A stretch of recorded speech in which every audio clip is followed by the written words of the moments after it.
ሰላም ዘሩ እንዴት ነህ? እንዴት ነህ ጊፍት? እግዚአብሔር ይመስገን። ቀናቶቻችን ላይ እንዴት መኖር እንችላለን ብለህ ታስባለህ? ቀናቶቻችንን እንዴት አድርገን የእግዚአብሔርን ቃል ዕለት ዕለት በየደቂቃው በየሰከንዱ እንዴት እግዚአብሔርን እያሰበ ሰው መኖር ይችላል? እንዴት በተሰጠው በዚች ማስተዋል በዚህ ቢዚ በሆነ ምድር ላይ እንዴት እግዚአብሔርን እያሰበ የእግዚአብሔርን ሐሳብ እያሳካ መኖር ይችላል? እንዴት ብለህ ታስባለህ? እንግዲህ ጥያቄው ያው በፊት በነበረኝ ኤክስፒሪየንስ በጣም ከእግዚአብሔር ጋር ብዙ ቅርበት ሳይኖረኝ ወይም እግዚአብሔርን በደንብ አውቄዋለሁ ብዬ አላስብም። አሁንም ግን እንደው አሁን በተገለጠልኝ መልኩ ሳይሆን በዘፈቀደ ነበረ የምኖረው። ቀኖቼ በቃ ያው ማንኛውም ሰው እንደሚኖረው በተለይ ተማሪ እያለሁ ማንኛውም ሰው እንደሚኖረው ራንደም የሆነ ድግግሞሽ የበዛበት በጣም ቦሪንግ እና ሰልቺ የሆነ ላይፍ ነበረ የምኖረው። ምክንያቱም እግዚአብሔር ቀኖቹን ለምን እንደፈጠራቸው ፐርፐዝ አላውቅም። ሁላችንም እናውቀዋለን ማለት ላይሆን ይችላል። ግን እግዚአብሔርን እያወቅኩ ስመጣ ግን ቀኖቼን እንዴት መኖር እንዳለብኝ በጣም ፐርፐዝፉል የሆነ ወይም ምክንያታዊ የሆነ ኑሮ መኖር እንድችል የእግዚአብሔር ቃል በጣም አእምሮዬን ሽፍት ያደረገው ይመስለኛል ወደ ትክክለኛው መንገድና መጽሐፍ ቅዱስም ላይ በጣም ብዙ ቦታዎች ላይ ቀናችን እንዴት መኖር እንዳለብን በተለይ ከእግዚአብሔር ጋር ያለን ህይወት በምን መልኩ መቃኘት እንዳለበት የስኬት ህይወት፣ የድል ህይወት፣ ከእግዚአብሔር ጋር ያለ የደስታ ህይወት እንዴት መሆን አለበት የሚለው በቀናት ውስጥ ይገለጣልና የሰው ልጅ በአንድ ጊዜ አንድ ዓመት መኖር አይችልም። በአንድ ጊዜ አንድ ቀን መኖር አይችልም። የሚገርመው በአንድ ጊዜ መኖር የሚችለው አሁንም ብቻ ነው። አሁን የሚላትን ጊዜ ነው መኖር የሚችለው። ምክንያቱም ዛሬ ላይ ብለን ማሰብ የምንችለው ዛሬ ማለት ለምሳሌ ዛሬ ሐሙስ ነው። ሐሙስ ቅድም ነበረው እንደገና በኋላም አለው። ስለዚህ አሁን ላይ ነው መኖር የምንችለውና በትዝታና ወይ ቅድም ያደረኩትን ትላንት ያደረኩትን በማሰብና ነገን በማቀድ ወይም ሳላስበው ደግሞ ሩቲን በሆነ በድግግሞች ውስጥ ነው መኖር የምንችለው። ግን እግዚአብሔር ቀኖችን የፈጠራቸው ለመልካም እንደሆነ አስባለሁ።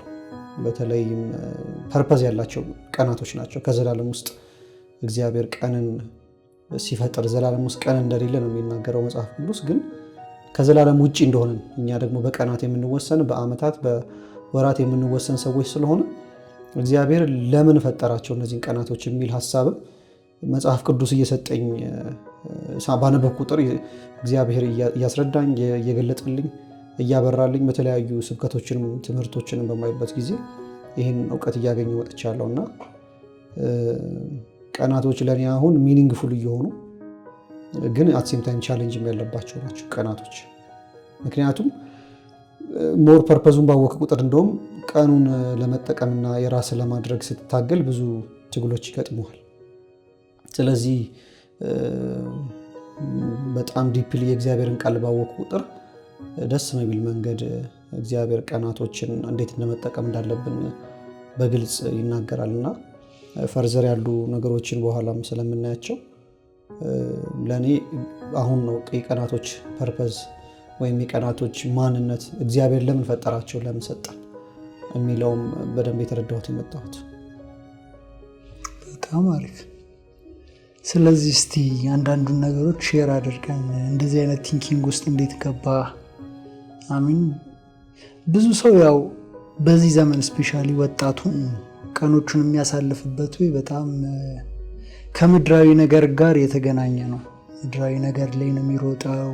ተሳካልኝ አልተሳካልኝ፣ ሆነልኝ ባልሆነልኝ ነገር ውስጥ ነው የሚያከናውነው እና አንተ እንዴት አሁን ያለበት ደረጃ ደረስክ? እስቲ ሼር አድርገን። ምን አዲስ ነገር አግኝተህ ነው? እውነት ለመናገር በፊትም ቅድም ትንሽ የተወሰነ ያነሳሁት ሀሳብ አለ። በጣም ራንደም የሆነ ላይፍ ነበር የምኖረው። ትንሽ ለእግዚአብሔር ቀረብ ያልኩ የሚመስለኝ አገልግሎት አገለግል ነበር።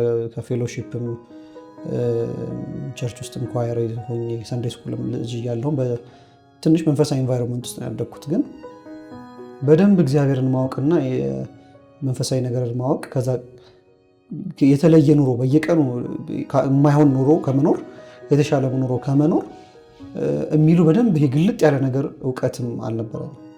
ምክንያቱም ባወቀ ቁጥር ነው የምትኖረው፣ በተረዳህበት ቁጥር ነው የምትመላለሰውና ጳውሎስም እንደሚል ልጅ እያለሁ እንደ ሕፃን እያለሁ እንደ ሕፃን እናገራለሁ፣ አዋቂ ሰውን ደግሞ እንደ አዋቂ ያለ ስቴጅ አለን ሁላችንም። ሕፃን የነበርኩባቸው ጊዜያቶችን ማስታወሰው በተለይ በእውቀት ማለት ነው። ምክንያቱም መንፈሳዊ ብስለት ላይ ሕፃን ስለ የእድሜ ብቻ ሳይሆን መንፈሳዊ ብስለትም ጭምር ማለት ነው። ምክንያቱም ይሄ የቀንን ከመጠቀም በየቀኑ የማይሆኑ ቦታዎች ከመዋል ምን ላድርግበት ይህንን ቀን ብሎ ማሰብ ራሱ ትክክለኛ ነገር ይመስለኛል። ሰው እግዚአብሔር እውነት ለመናገር በጣም በልቤ አክብዶብኝ ነበረ። በተለይ አገልግሎት ማገልገል ስንፈልግ አንዳንድ ጊዜ ውስጥህ የሚጠራህ ነገር አለ። እሱም አንዱ ተጽዕኖ ነው። በራሴ ቤተሰብ ተጽዕኖ አለ ማለት ጥሩ ተጽዕኖ ማለት ነው። መንፈሳዊ ነገር ላይ እንዲውል በተቻለ መጠን ወደ መንፈሳዊ ነገር እንዳጋድል ትንሽ ፑሽ ያደርጉኛል። ምክንያቱም ቤተሰብ የሚፈልገው ነገርም ስለሆነ ማለት ነው። ልጅም እያለሁ ፌሎሺፕ ማገለግል ነበር፣ ዝማሬዎች ውስጥ ማገለግል ነበር። እንደዛ እያደረግኩኝ እግዚአብሔር ለካ እኔን እያዳነኝ እንደሆነ ከማይሆኑ ነገሮች በርደን በመስጠት ማለት ነው። ኤርሚያስን መጽሐፍ ላይ እንደሚናገር የሰው ልጅ በታናሽነቱ ቀንበርን ቢሸከም መልካም ነው ይላል። ምን ማለት ነው?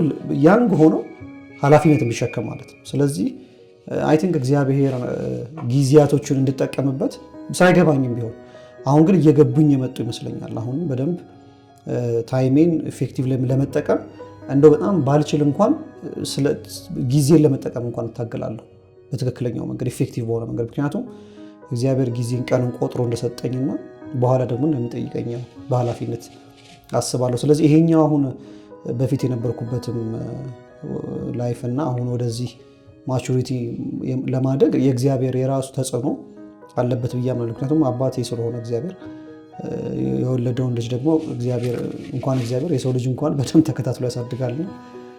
በጣም ተጽዕኖ በሚመስል መልኩ መንፈሳዊ ኃላፊነቶች በጣም ነበሩብኝ በተለያዩ ጊዜያቶች ላይ እንዳሁን ነው ኖቲስ አድርገው ቢዚ ባልሆን ኖሮ ስራ በመፍታት ውስጥ የምገባበት መጥፎ ነገር ይፈጠር ነበረ። ምክንያቱም ወጣት ስትሆን የሚስቡ ነገሮች ይመጣሉ፣ ከዛ ፐርፐዝ ታጣለህ ምናምን እና እንደዚህ አይነት ነገሮች ደግሞ ጥሩ ጋይድ እንዳደረጉኝ አስባለሁ። ረጅም ዓመታትም በክርስቲያን ጓደኞች ህብረት ውስጥ ምናምን መቆየቴ ኪፕ አድርጎኛል። ሰው የኔ ጥንካሬ ሳይሆን እግዚአብሔር ያንን ጊዜ እንድጠቀምበት አመቻችቶልኝ ይመስለኛል። እንደዛ ነው የማስበው። ስለዚህ መጽሐፍ ቅዱስም በተለይ አሁን በጣም ከቅርብ ዓመታት ወዲህ እየተረዳሁት የመጣሁት እግዚአብሔር ለኢያሱ የተናገረውን መጽሐፍ ሳይ ኢያሱ በጣም ያንግ ነው።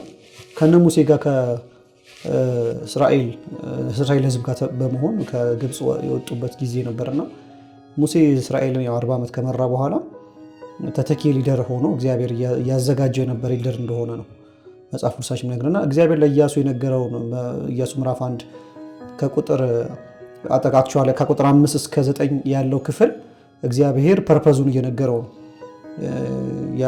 ሙሴ የጀመረውን ስራ እስከ ፍጻሜ እንዲያደርስ እግዚአብሔር ኢንከሬጅ እያደረገው ነው። ግን በዛ ውስጥ በጣም ኢምፖርታንት የሆኑ ነገሮችን ተናግሮታል እግዚአብሔር።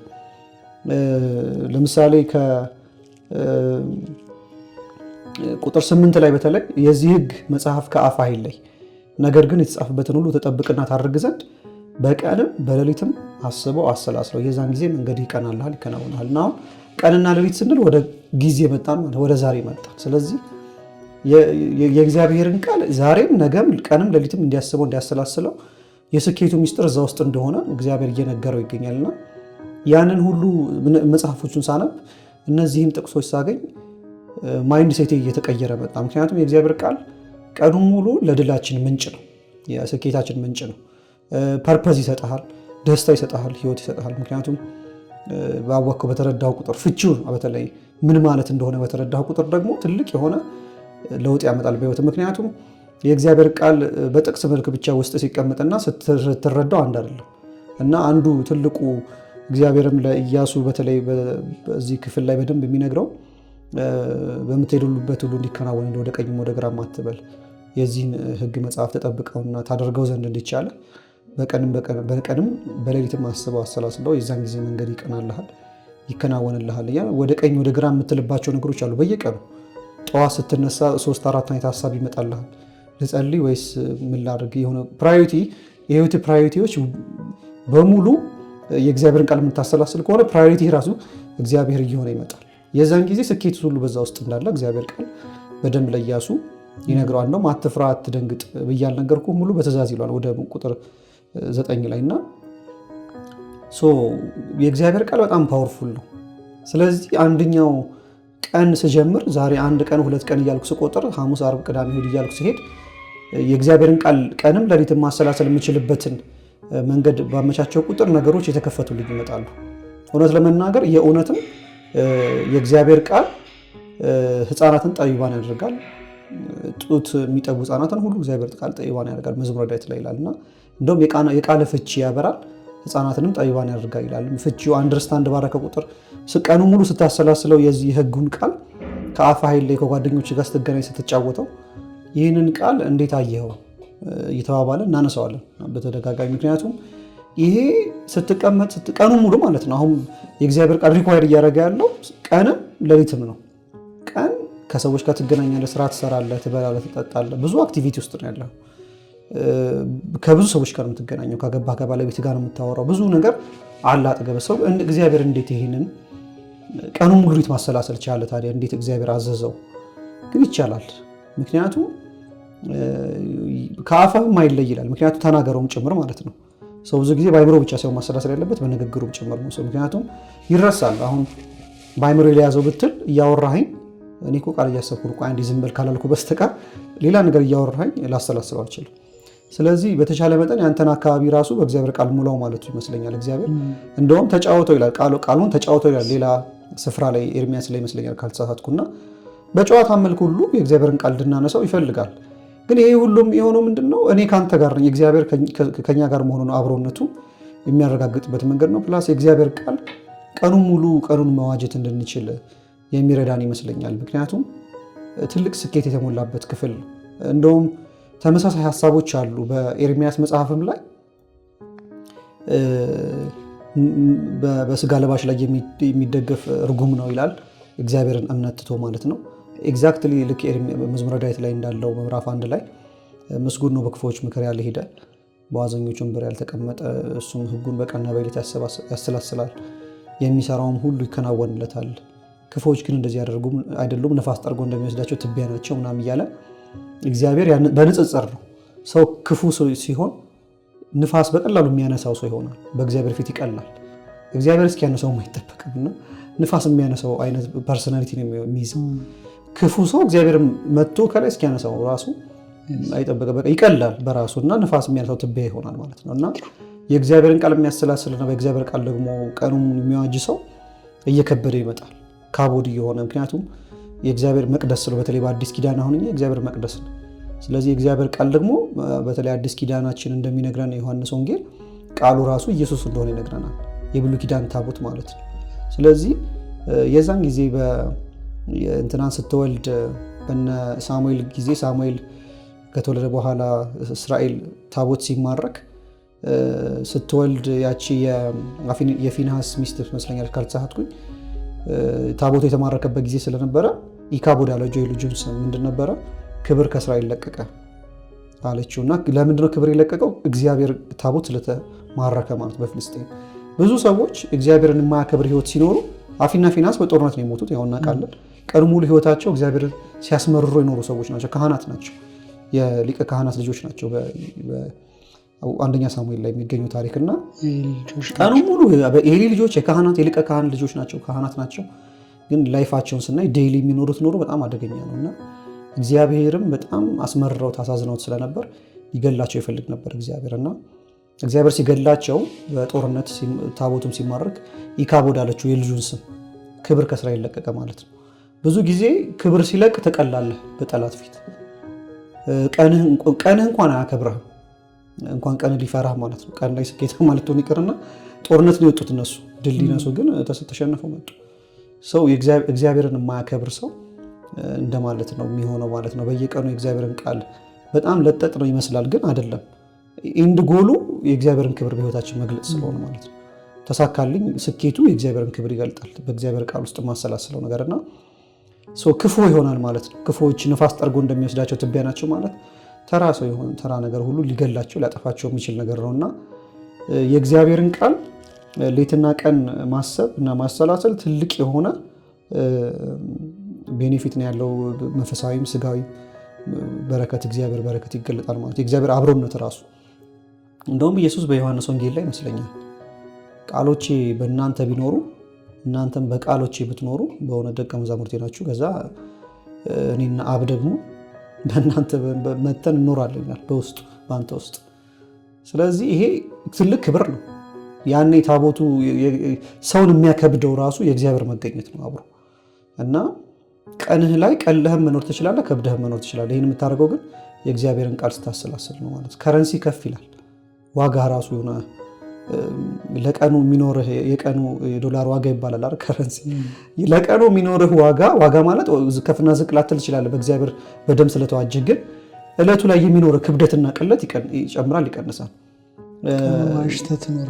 በቃ በደንብ ቀንህን ተጠቅመህበት ገዝተኸው ትኖራለህ በእግዚአብሔር ቃል። ምክንያቱም ፓወር ኃይል ስለሚሰጥ ደግሞ ይላል ኢሳያስ ማነው ኢያሱ ምዕራፍ 1 ላይ አሁን ቅድም ያየነው ክፍል በህይወት ምዕራፍ ቁጥር 5 ላይ በህይወት እድሜ ሁሉ ማንም አይቋቋምህም ይላል። ከሙሴ ጋር እንደነበርኩ እኔ ከአንተ ጋር ሆናለሁ፣ አልጥልህም፣ አልተውህም። ስለዚህ ለአባቶቻችሁ እሰጣቸዋለሁ ብዬ ማልኩላቸው ምድር ታወርሳለህና ጽና፣ አይዞህ፣ አትፍራ፣ አትደንግጥ። እግዚአብሔር ኢንከሬጅ እያደረገው ነው እና ኤርሚያስን ምን አለው? እንደውም መጥቶ ቃሌን ብላ አለው። እግዚአብሔር ብላ ቃሌን አለው እና ቃል ይበላል። በምንድን ነው የሚበላው? በማሰላሰል በማሰብ ምንድነው የሚሆነው? አንደርስታንድ እያደረግነው ነው።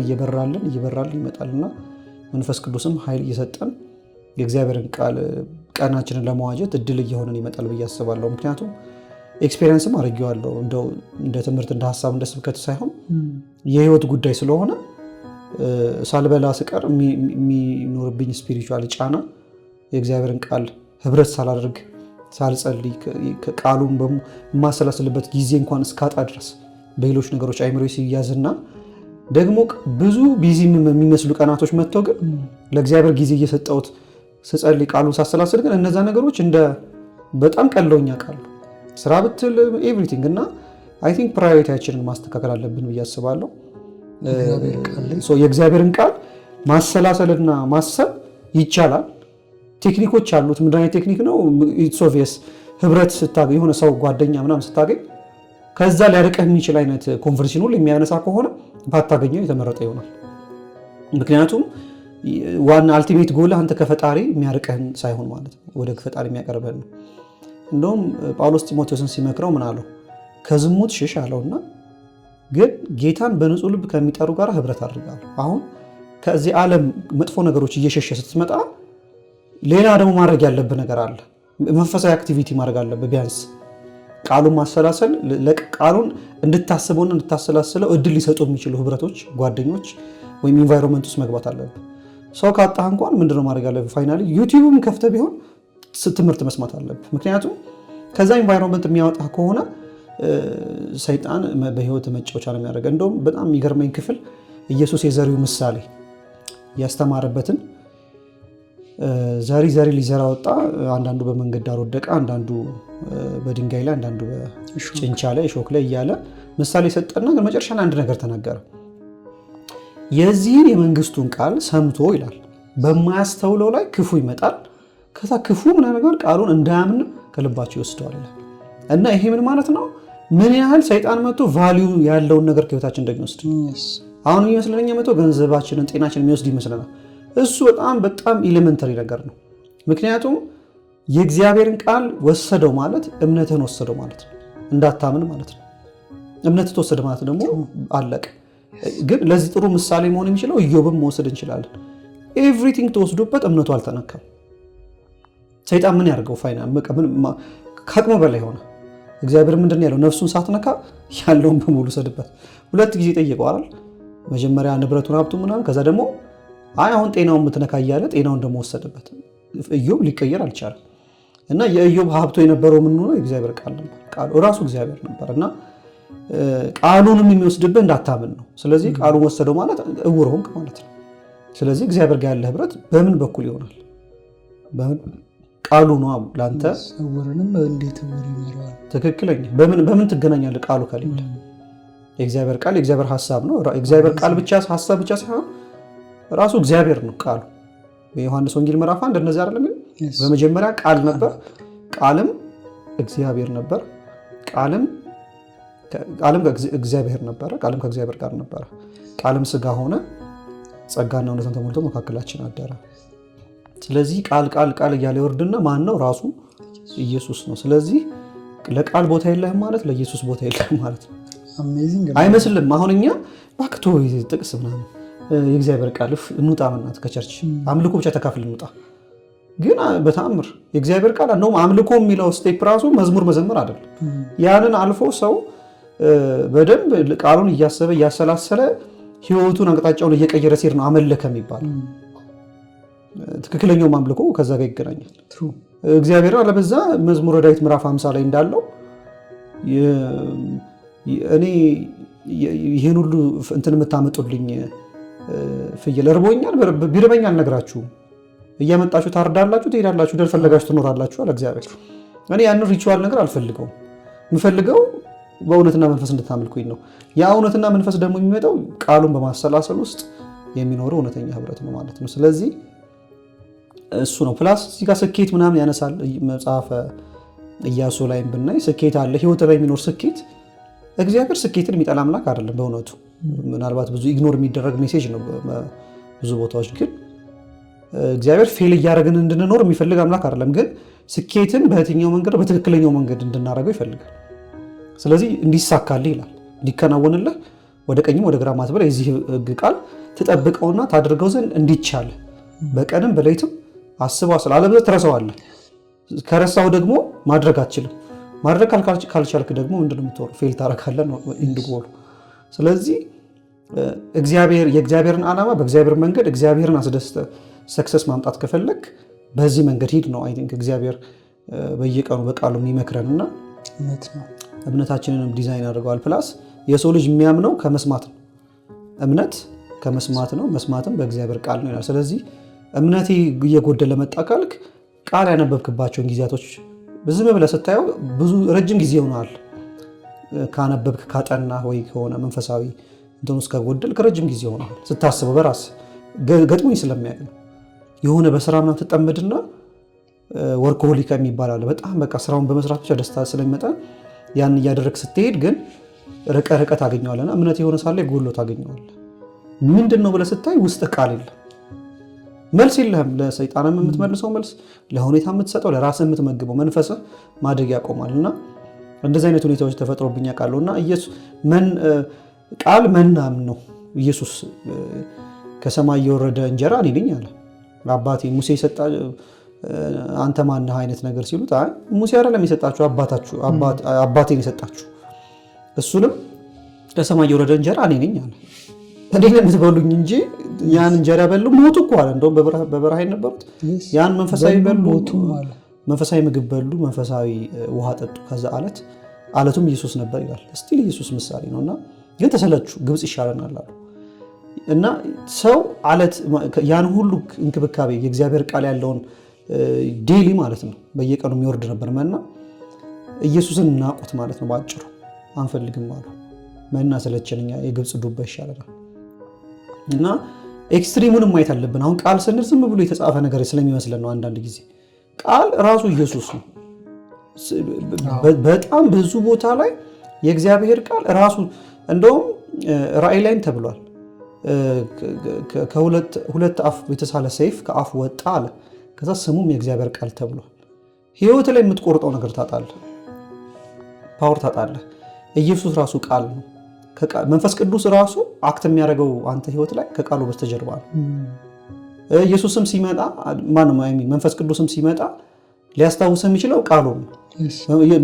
ኢየሱስ እንኳን ስለ መንፈስ ቅዱስ የተናገረው ፓርት ዮሐንስ ወንጌል ላይ ብናይ ምንድን ነው ያለው? እኔ ነገርኳችሁ ያስታውሳችኋል፣ ከራሱ ምንም አይናገርም አለ። ምን ማለት ነው? ምንም ነገር በቃ ከእግዚአብሔር ቃል ውጪ ምንም ነገር ማድረግ አይቻልም። እንደው ለመቋጫ ያክል ወይም ለማሰሪያ ያክል እንደው ስደመድመው ቀናቶች የተፈጠሩት በቃል ነው። በቃል እግዚአብሔር ይሁን እያለ ቀን አንድን ሰራው። በቃል ይሁን እያለ ቀን ሁለትን ሰራው። አረ እንደዛ አይደል? በመጀመሪያ እግዚአብሔር ሰማይና ምድርን ፈጠረ። ምድርን ባዶ ነበረች፣ አንዳችም አልነበረባትም፣ ጨለማ በጥልቁ ላይ ነበር። የእግዚአብሔር መንፈስ በውሃ ላይ ሰፎ ነበር። እግዚአብሔርም ብርሃን ይሁን አለ፣ ብርሃንም ሆነ። ጠዋትም ሆነ ማታም ሆነ አንደኛ ቀን። እግዚአብሔር ቀኑ ሙሉ አንድን ቀን ሲፈጥር ምን ተጠቀመ? ቃል ነው የተጠቀመ። ስለዚህ የእግዚአብሔር ቃል አሁን እኛ የምናስባቸው ቀን 1 2 ብለን ቀናችን እንዴት እንጠቀም ካለን በቃ በእግዚአብሔር ቃል ነው መኖር ያለብን። ምክንያቱም ይሄ ግዑዝ ነገር እንኳን የእግዚአብሔር ቃል ተደግፎት ነው የተቆመው። ዕብራውያንም ላይ ይላል ዓለማትን በስልጣኑ ቃል እየደገፈ በስልጣኑ ቃል ያኖራቸው ቁም ብሎት ነው የቆመው። ስለዚህ እግዚአብሔር የእኛን ህይወት ማቆም የሚችል ቃል አለው። የእኛን ህይወት ሰስቴን ማድረግ የሚችል ቃል አለው። ግን እንዳልነው ዴይሊ ካላጠና ነው ካላሰላሰል ነው እና ጊዜ ካልሰጠ ነው ግን ፖይንትለስ። ስለዚህ ለእኔ ህይወት ስትሆው ሲተወኝ ምግብ እንደማለት ነው። ካልበላሁ አይጠቅምህም፣ በቃ አለቀ። ስለዚህ ቃሉንም ካልበላሁ አይጠቅምህም። ስለዚህ የሰሙት ቃል ከሰሚዎቹ ጋር በእምነት ስላልተዋሃደ አልጠቀማቸውም የሚለው ዕብራውያን ላይ ለዚህ ነው። እሰማዋለሁ አልበላሁትም ማለት አላኘኩትም፣ አላዋሃድኩትም፣ ቀኑ ሙሉ ጊዜ አልሰጠሁትም፣ አላስተዋልኩትም። ስለዚህ አይጠቅመኝም ማለት ነው። አላምነውም ማለት ባጭሩ። ለእምነትም ጋር ሳይደርስ ወይ ይጠፋል ወይ ሰይጣን ይወስደዋል። እና ይህን ይመስላል ባጭሩና ቀንን የእግዚአብሔርን ቃል እያሰቡና እያሰላሰሉ መዋል፣ እንደዚህም ኮንቨርሴሽን ውስጥ መግባት ማውራት በጣም ሞር አንደርስታንድ እንድናደርገው አንተ ያየህበት መንገድ አለ፣ መንፈስ ቅዱስ ያበራል፣ እሱ እንዲገባኝ ያደርጋል። እኔ ያየሁበት አለ መንፈስ ቅዱስ እና ብዙ አንግል እንድትረዳ ያደርጋል። እውነት ነው። ልብና ኩላሊት እንደሚመረምር ነው የእግዚአብሔር ቃል። ዕብራውያን ምዕራፍ 4 ላይ ይመስለኛል ከ10 እሱም ላይ እንደዛ ነው የሚለው። የእግዚአብሔር ቃል 2 አፍ ካለው ሰይፍ ይልቅ የተሳለ ነው፣ ነፍስና መንፈስን ቅልጥምና ጅማትን ስሜትና ሀሳብን እስኪለይ ድረስ ይወጋል፣ የልብንም ሀሳብ ምን እንደሆነ ይመረምራል ይላል። ስለዚህ ይሄ በጣም ፓወርፉል ነው። አንተ መለየት ያልቻልከውን ህይወት ላይ ቅልጥምና ጅማትን እንደዚህ የሚለይ መርፍ እንትን ማለት ነው፣ የሰርጅን ቢላ ማለት ነው። ካህናቶች ራሱ የሚጠቀሙበት በ2 አፍ የተሳለ ሰይፍ ነው የብሉይ ኪዳኑ እና እንስሳውን በእግዚአብሔር ፊት ሲበልቱትና ሲያርዱት ያንን ነው የሚጠቀሙት። እና የእግዚአብሔር ቃል ደግሞ ይልቅ ነው የተሳለ ነው። ስሜትና ነፍስና መንፈስን ራሱ የሚለይ ቢላ የለም። አሁን ግን ለየቱ ያሳያል እግዚአብሔር ቃል የት ጋር ችግር እንዳለ። አሃ እዚህ ጋር ነው እንዴ ምናምን ትላለህ። አንዳንድ ጊዜ ይገባህ። ቃሉን ባጠናው ጊዜ አያዋለው ራሱ የት ጋር እንደሳትኩኝ እና ኢቭን ዳዊትም ይላል ሕግህ ለእግሬ መብራት ለመንገዴ ብርሃን ነው። በጣም ግልጽ ነው ይሄ። ሰው ቀኑን ሙሉ ሲያሰላስል ከኋላ በብርሃን እየተመላለሰ በርቶለት ነው የሚመላለሰው። ለዛ ነው መዝሙረ ዳዊት ምዕራፍ 27 ራሱ ዳዊት ይመስለኛል እግዚአብሔር ብርሃኔና መድኃኒቴ ነው የሚያስፈራኝ ማን ነው? እግዚአብሔር የነፍሴ መታመኛዋ ነው የሚያስደነግጠኝ ማን ነው የሚል ብርሃኔ ነው። እግዚአብሔር በቃሉ በኩል ብርሃን ይሰጠኛል። ቀኑን አንደርስታንድ አድርጌው ተገልጦልኝ ምን እየተፈጠረ እንደሆነ አውቄ ለመዋጀት ነው የምወጣው። ቀኑን ለመግዛት እወጣለሁ። ፓወርፉል ኑሮ እኖራለሁ። ሐዋርያት ስራን በሙሉ ብንመለከት በጣም ገነጣጥሏቸው ነው የሄዱት ብዙ ነገሮችን እና እንደ ጎርፍ ነው የጠረጉት። አዲስ የላይፍ ስታይል ነው ያመጡት። የእግዚአብሔር ቃል ምን ያህል ቦታ እንዳለው የምታውቀው ሰዎች እየበዙ ምግብ እየበሉ ምናምን ሲመጡ ሐዋርያት ስራ ላይ አዩና ሐዋርያት ይሄ ነገር በቃ ምግብ ማስተናገድ ብቻ እንዳይሆን አሉና አስተናጋጆችን ጸልዩና መርጠው ዲያቆናትን በቃ እናንተ የእግዚአብሔርን ምግብን ለማገልገል ትጉ፣ እኛ ግን ለቃሉና ለጸሎት እንተጋለን ብለው ተለያዩ። ይሄ በጣም ፓወርፉል ነው። ለቃልና ለጸሎት መትጋት በጣም ፓወርፉል ነው። ያውቁታል እዛ ውስጥ ያለውን ፓወር።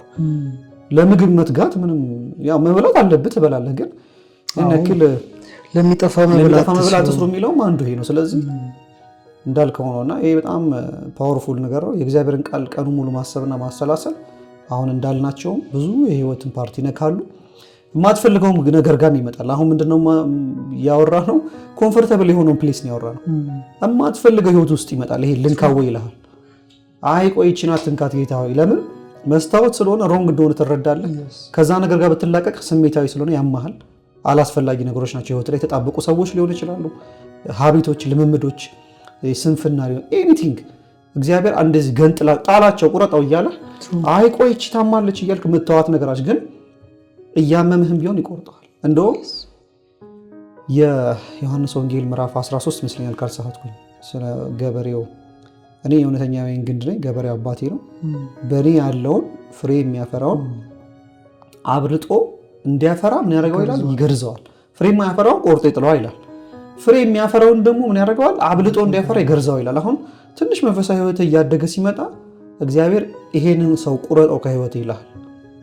አረ በጣም ጥሩ ሪሌሽንሺፕ ነው ያለን ምናምን ጥሩ ጓደኝነት ነው ያለን ትላለህ። አይነን ቁረጠው ይላል። ያማል። ስለዚህ እግዚአብሔር ብዙ እንድታፈራ ስለሚፈልግ ያንን ሰው ይቆርጠዋል ከህይወት። እግዚአብሔር ገበሬው ስለሆነ አባቱ አንተ በኢየሱስ ላይ ተተክልሃል ቃሉን ስለምታነብ ግን እያፈራህ ነው ትንሽም ቢሆን አይ ብዙ ማፍራት አለበት ጊፍት ወይም ዘሩ ብሎ ይቆርጠኛል መጥቶ። ከዛ ፔንፉል ነው ያን ሰው ያን ሪሌሽንሺፕ ያን ልምምድ ያን ኤኒቲንግ ሊሆን ይችላል። እና ይህን ይመስላል እንግዲህ በጣም ካላሰፋሁት። አይ ጥሩ ሼር ያደረከው የእግዚአብሔር ቃል በጣም ተወርቶ የማያልቅ ነገር ነው ያለው። በጣም ፓወርፉል ነው። እንዲሁም አሁን ስታወራ ምን ወደ አይምሮ ይመጣ መሰለ እንደ ያለ ነው 21ኛው ክፍለ ዘመን ላይ ነው እና በዚህ ዘመን የሚመስለው አኗኗራችን ምድርና ሰማይ ከሚያልፍ የእግዚአብሔር ቃል ቢያልፍ ይሻላል የሚል አይነት አኗኗር እየኖርን ያለ ተገልብጦ ማለት ነው። የእግዚአብሔር ቃል ነው ማያልፈው። ምድርና ሰማይ ላይ ስታክ አድርገን ተጣብቀን ዋናው የሆነውን የእግዚአብሔርን ቃል የረሳንበት ነው እና የእግዚአብሔር ቃል ደግሞ እንዳልነው ህይወትም ነው መንገድም ነው እውነትም ነው። ብቸኛ መንገድ ነው ወደ ቀጣይ ህይወታችን የምንኖርበት። አሁን የምንኖራትን ህይወት ራሱ በስኬት ጨርሰን ቀጣዩን ህይወት የምንኖርበት ብቸኛ መንገድ ነውና አሜዚንግ ነገር ነው ሼር ያደረከን ዘሩ። ተባረክልኝ። አመሰግናለሁ። ተባረክ። አሜን።